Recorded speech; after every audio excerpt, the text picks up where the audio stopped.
ونعوذ بالله من شرور أنفسنا وسيئات أعمالنا من يهده الله فلا مضل له ومن يضلله فلن تجد له وليا مرشدا أشهد أن لا إله إلا الله وحده لا شريك له وأشهد أن سيدنا محمدا عبده ورسوله اللهم صل وسلم وبارك على سيدنا محمد وعلى آله وصحبه ومن تبعهم بإحسان إلى يوم الدين. أما بعد فيا عباد الله أوصيكم ونفسي بتقوى الله فقد فاز المتقون. يقول الله تعالى في كتابه الكريم: أعوذ بالله من الشيطان الرجيم يا أيها الذين آمنوا اتقوا الله وقولوا قولا سديدا. وقال الرسول صلى الله عليه وسلم: ما نهيتكم عنه فاجتنبوه وما أمرتكم به فأتوا منه ما استطعتم. Para jemaah sedang salat Jumat yang dirahmati Allah, Imam Al-Ghazali dalam kitabnya Ihya Ulumuddin menceritakan bahwa satu waktu Imam Ahmad bin Hanbal, ulama terkemuka, salah satu daripada imam 4 mazhab fikih, beliau tinggal di Baghdad, dan ketika itu ada salah seorang ulama dari kalangan tabi'in yang berkunjung ke Baghdad. Namanya Abu Abdurrahman Hatim Al-Asam. Beliau datang ke Baghdad, lalu Imam Ahmad bin Hanbal mengetahui kedatangan seorang ulama besar. Beliau datang mengunjunginya. Lalu ketika pertemuan itu terjadi, Imam Ahmad bin Hanbal bertanya kepada Abu Abdurrahman Hatim Al-Asam, wahai Imam, kaifa as-salamatu minan nas? Imam, tolong beritahu kami tentang cara bagaimana agar kita selamat dari keburukan manusia. Karena memang kita di dunia ditugaskan untuk beribadah kepada Allah, dan ibadah ini kadang tersendat, kadang terhalangi, kadang juga susah dikerjakan sebab urusan kita banyak sekali dengan orang-orang. Banyak hal hak kita yang nyangkut dengan orang lain, begitu juga hak orang yang nyangkut kepada kita. Banyak sekali kita disibukkan dengan urusan orang lain sehingga lalai dengan ibadah kita.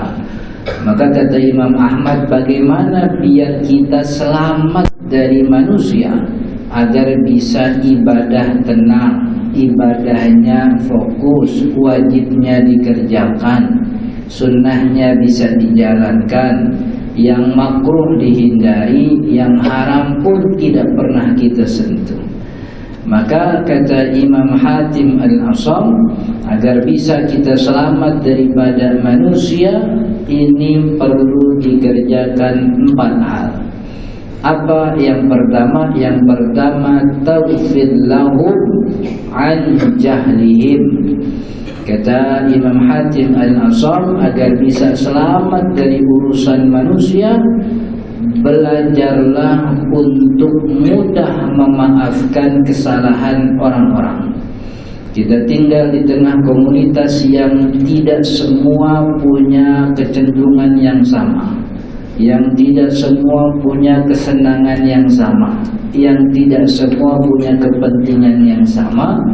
Maka banyak di antara apa yang dikerjakan oleh orang sekeliling kita yang mungkin menyakiti hati kita, yang mungkin mengganggu kebutuhan kita. Maka agar selamat dari keburukan-keburukan manusia, yang harus kita kerjakan sering-sering memaafkan orang lain. Kesalahan yang dilakukan orang lain sering-sering dimaafkan. Kalau justru dia simpan kesalahan itu, berakar di dalam hati, yang susah dirinya sendiri. Orang yang melakukan kesalahan mungkin sudah pergi jauh, tapi hati yang masih nyangkut dengan kesalahan orang merasa tidak senang, merasa tidak tenang kalau belum bisa membalas. Dan ini mengganggu sekali, mengganggu pikiran kita. Maka kesalahan-kesalahan yang terjadi di antara orang-orang yang ada di sekitar kita, maafkan, lepaskan, dan ikhlaskan. Dan ini sesuatu yang diajarkan oleh Nabi Muhammad SAW. Bahkan dalam Al-Quran Allah memberikan kepada kita ciri-ciri orang yang bertakwa. Salah satunya bahwa orang yang bertakwa itu wal kadhiminal ghaidh wal 'afina 'anil nas. Orang bertakwa itu cirinya dia pandai memendam kemarahannya. Artinya enggak dikit-dikit marah. Wal 'afina 'anil nas, dan dia mudah memaafkan orang. Maka kalau yang ini kita bisa laksanakan, selamat kita di dunia, hidupnya tenang, akhirat juga selamat. Karena ini ciri orang yang bertakwa. Dan orang yang punya status takwa di akhirat ditempatkan oleh Allah di dalam surganya. Kemudian yang kedua, kata Imam Hatim Al-Asam, agar kita bisa selamat dunia, selamat dari manusia, wa antabdhul wa antamna jahlaka anhum. Cegah ketidaktahuan kita untuk memberikan masalah kepada orang lain. Bahasa sederhananya, jangan sok tahu. Perkara yang kita gak tahu jangan ikut campur. Apa perkara yang kita tidak mengerti jangan sok paham. Ketidaktahuan kita jangan malah bikin masalah di tengah masyarakat.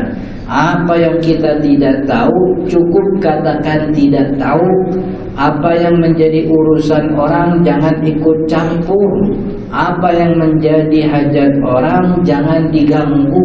Ketidaktahuan kita akan sesuatu itu jangan membuat orang menjadi susah. Dan ini perkaranya bukan cuma keburukan dunia. Artinya kalau kita sering nyampur urusan orang, sering ngeburukin orang, sering bikin masalah di orang, kita bakal dibenci. Nama kita dicatat oleh orang sebagai pembuat onar, pembuat masalah yang kalau ada dia, masalah mestinya beres jadi rusak. Nama kita buruk. Dan kita di akhirat pun dibenci oleh Allah. Karena setiap ucapan perbuatan yang kita lakukan, kata Allah, ma yalfidhu min qawlin illa ladaihi raqibun atid. Ucapan yang kita ucap ini selalu di kiri kanan kita ada raqib dan atid. Maka yang kita ucapkan kebenaran, raqib mencatat. Tapi yang kalau kita ucapkan keburukan, atid yang mencatat sebagai maksiat. Udahnya gitu, keburukannya bikin susah orang, dosanya jadi makin tambah. Di akhirat dia susah, di dunia jadi incaran orang. Karena berkat usaha dia yang seenaknya itu membuat orang jadi susah, membuat orang jadi kerepotan. Maka kalau tidak sanggup mengemban satu amanah, jangan coba-coba ngejar amanah tersebut.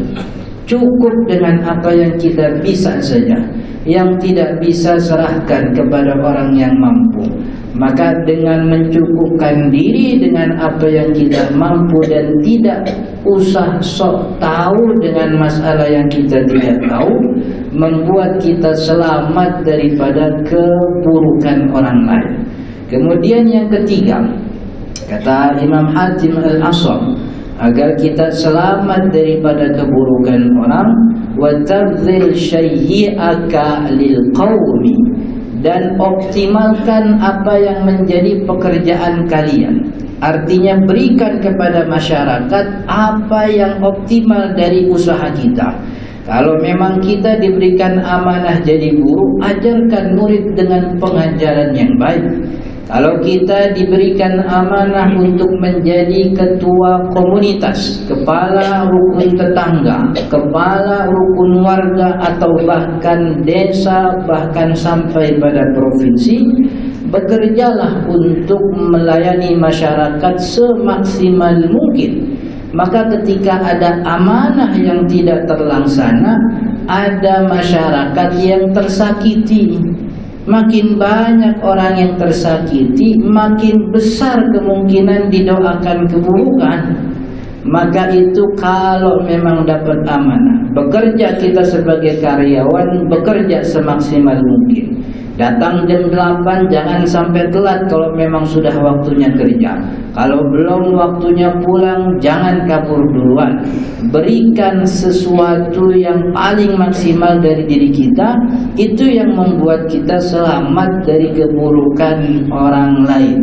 Kemudian yang keempat, kata Hatim Al-Asam, bahwa agar bisa selamat dari keburukan manusia, wa antakuna ala syai'ihim aisan, sudahlah jadi putus asa saja dengan apa yang dimiliki orang. Maksudnya jangan mengharapkan apapun dari manusia. Kita bekerja sebagai guru, mengajarlah. Tidak perlu minta pujian, tidak perlu minta apresiasi. Kecewa akhirnya kalau minta berharap kepada orang. Kita bekerja sebagai pemangku wilayah, bekerja sesuai SOP. Tidak perlu ingin dipuji, tidak perlu ingin dapat sesuatu. Karena mengharapkan kepada orang, ujung-ujungnya kecewa. Dan kita tidak akan pernah memang mendapatkan cinta seluruh manusia. Karena cinta kesenangan orang adalah puncak yang tidak akan pernah kita bisa capai sebagaimanapun pekerjaan kita.